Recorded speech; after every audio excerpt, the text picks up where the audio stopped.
നമസ്കാരം.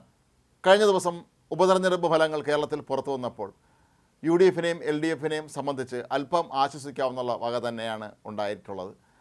Palakkad U D എഫിനെ നിലനിർത്താൻ കഴിഞ്ഞു, വയനാട് നിലനിർത്താൻ കഴിഞ്ഞു.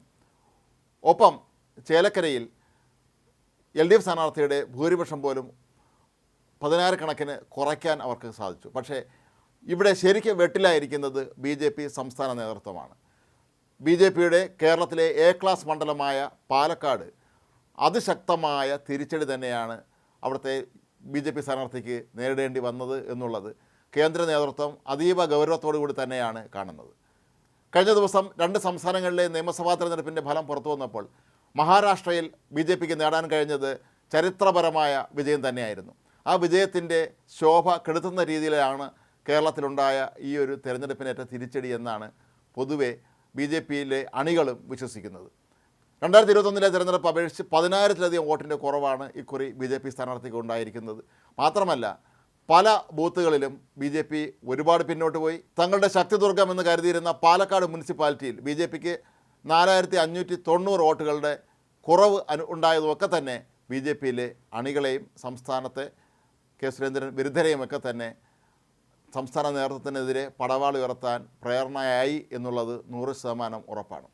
പാലക്കാട് നിയമസഭാ മണ്ഡലത്തിൽ എൻ ഡി എക്ക് 33 ബൂത്തുകളിലാണ് 100-ൽ താഴെ വോട്ട് കിട്ടിയത്.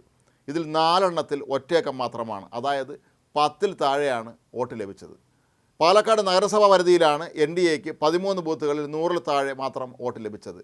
ഇവിടെ തന്നെയാണ് 4 ബൂത്തുകളിൽ 10-ൽ താഴെ വോട്ട് ലഭിച്ചത്. പാലക്കാട് നഗരസഭ ഭരിക്കുന്നത് ബി ജെ പി ആണ് എന്നുള്ള കാര്യം നമ്മൾ ഓർക്കണം. പാലക്കാടിനെ തങ്ങളുടെ ഏറ്റവും പ്രധാനപ്പെട്ട വിജയസാധ്യതയുള്ള മണ്ഡലങ്ങളിലൊന്നായിട്ട് തന്നെയാണ് കേന്ദ്ര നേതൃത്വം കണക്കാക്കിയിരുന്നത്.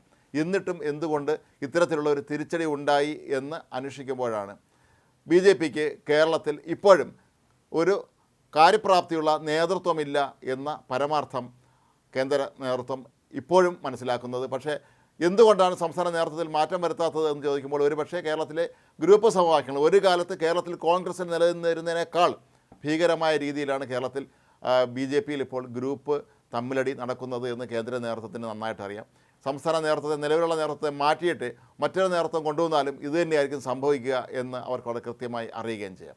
മാത്രമല്ല ഇവിടെ നമ്മൾ ശ്രദ്ധിക്കേണ്ട വളരെ പ്രധാനപ്പെട്ട ഒരു കാര്യമുള്ളത്, നേരത്തെയൊക്കെ RSS നിയോഗിക്കുന്ന സംഘടനാ ചുമതലയുള്ള ഒരു സംസ്ഥാന ജനറൽ സെക്രട്ടറി ബി ജെ പിയിൽ എപ്പോഴും ഉണ്ടായിരിക്കുമായിരുന്നു. നിലവിലുണ്ടായിരുന്ന സെക്രട്ടറി സുഭാഷിനെ അവർ മാറ്റുകയും ചെയ്തു. ഒരുപക്ഷെ പതിറ്റാണ്ടുകൾക്ക് ശേഷമായിരിക്കും RSS നിയോഗിക്കുന്ന ഒരു സംഘടനാ ചുമതലയുള്ള ജനറൽ സെക്രട്ടറി ഇല്ലാതെ ബി ജെ പി ഇത്തരത്തിലുള്ള ഒരു തിരഞ്ഞെടുപ്പിനെ നേരിടുന്നത്.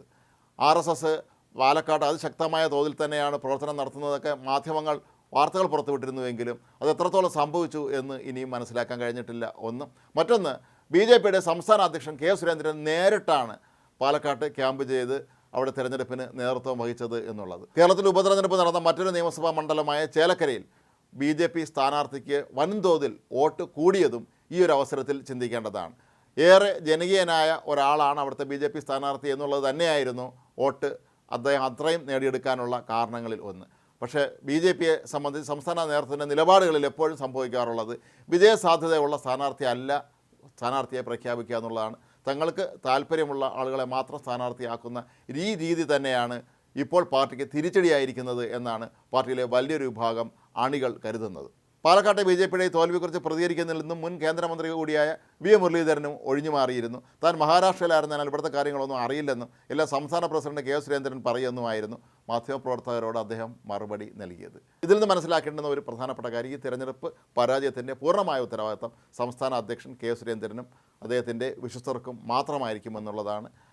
പാലക്കാട് സി കൃഷ്ണകുമാറിനെ സ്ഥാനാർത്ഥിയാക്കിയത് തീർത്തും ഒരു തെറ്റായ തീരുമാനമായിരുന്നു എന്ന് തിരഞ്ഞെടുപ്പ് ഫലം പുറത്തു വന്നപ്പോഴായിരിക്കാം ഒരുപക്ഷെ ബി ജെ പിയിലെ പ്രമുഖരായ നേതാക്കൾ പോലും തിരിച്ചറിഞ്ഞത് എന്നുള്ളതും വളരെ വിചിത്രമായ കാര്യമാണ്. കേരള രാഷ്ട്രീയത്തിൽ എന്ത് സംഭവിക്കുന്നു എന്നുള്ളതിനെക്കുറിച്ച് യാതൊരു ധാരണയുമില്ലാത്ത ഒരു സംസ്ഥാന നേതൃത്വമാണ് ഇവിടെ പ്രവർത്തിക്കുന്നത് എന്നുള്ളതിൻ്റെ ഏറ്റവും പ്രധാനപ്പെട്ട ഫലം തന്നെയാണ് ഈ തെരഞ്ഞെടുപ്പിനേറ്റ കനത്ത തിരിച്ചടി എന്നാണ് ഇപ്പോൾ കേന്ദ്ര നേതൃത്വവും കണക്കാക്കുന്നത്.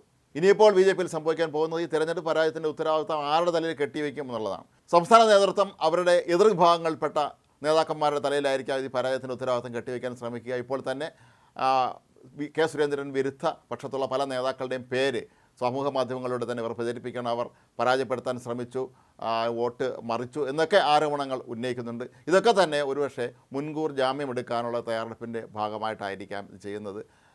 സാധാരണക്കാരായ ജനങ്ങളുടെ വികാരം മനസ്സിലാക്കാതെയാണ് സ്ഥാനാർത്ഥികളെ നിശ്ചയിക്കുന്നത് എന്ന പണ്ട് മുതലെയുള്ള BJP സംസ്ഥാന നേതൃത്വത്തിൻ്റെ ആരോപണങ്ങളെ ഏറെ ശരിവയ്ക്കുന്നത് തന്നെയാണ് ഈ പാലക്കാട്ട് ഇപ്പോൾ ഉണ്ടായിരിക്കുന്ന അതിശക്തമായ ഈ തിരിച്ചടി.